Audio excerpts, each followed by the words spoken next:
Bonjour, nous allons voir ensemble les principales opérations sous Excel. La plupart du temps, on a besoin de faire la somme de cellules, on a besoin de calculer une moyenne et d'arrondir un nombre.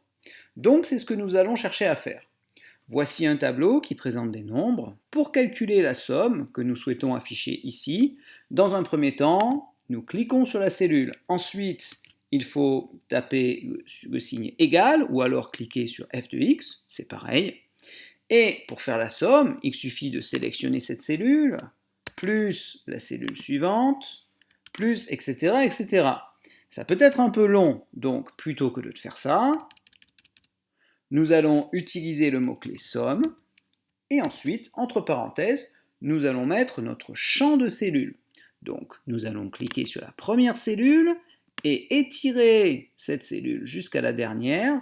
Vous voyez alors apparaître le champ dans lequel va s'opérer la somme, c'est-à-dire la somme va s'opérer de la cellule B5 à la cellule H5. Il suffit alors d'appuyer sur Entrée pour obtenir le résultat.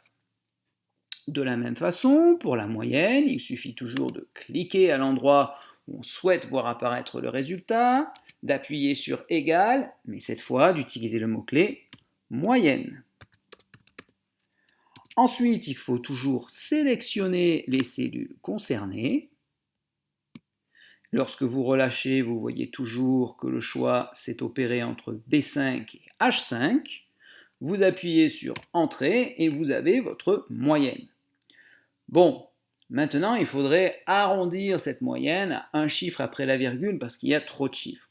Pour cela, nous allons écrire toujours notre signe égal pour démarrer les calculs et ensuite nous allons utiliser le mot-clé arrondi.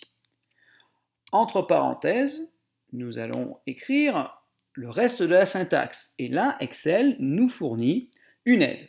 Alors tout de suite nous travaillons avec Excel en ligne et nous voyons que la version en ligne nous propose d'écrire dans un premier temps le nombre à arrondir et ensuite le nombre de chiffres après la virgule. Et il faut que nous séparions ces deux termes justement par une virgule.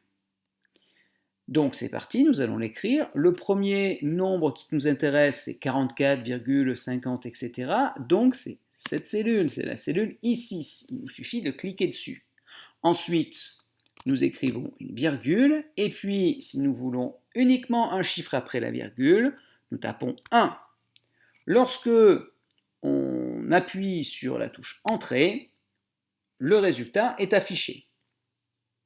Alors, c'est très bien, mais il faut se méfier parce que la syntaxe n'est pas tout à fait la même pour l'application Excel. Ici, nous avons utilisé la version Excel en ligne. Alors, voyons un exemple simple d'arrondi. Nous avons pris deux nombres que nous souhaitons arrondir. Alors, ici, nous sommes avec la version de l'application Excel. Si nous souhaitons calculer par exemple la moyenne, nous écrivons toujours moyenne avec entre parenthèses les deux cellules qui sont concernées. Lorsque nous appuyons sur Entrée, cela fonctionne. Si maintenant ici nous souhaitons taper l'arrondi, nous utilisons encore le signe égal, ensuite le mot-clé arrondi, nous ouvrons les parenthèses et là nous constatons une petite différence minime, mais importante, car sinon cela ne fonctionne pas. Excel nous propose comme syntaxe le mot-clé arrondi, le nombre arrondir, et ici nous voyons un point-virgule avant le nombre de chiffres après la virgule. Donc attention, avec la version de l'application, il faut donc cliquer sur ce nombre, c'est-à-dire F9, et ensuite utiliser un point-virgule et le nombre de chiffres après la virgule. Si nous en voulons 2, nous écrivons 2 par exemple. Lorsque nous appuyons sur Entrée, cela fonctionne. Alors, que se serait-il passé si nous avions utilisé la même syntaxe qu'avec Excel en ligne? Voyons.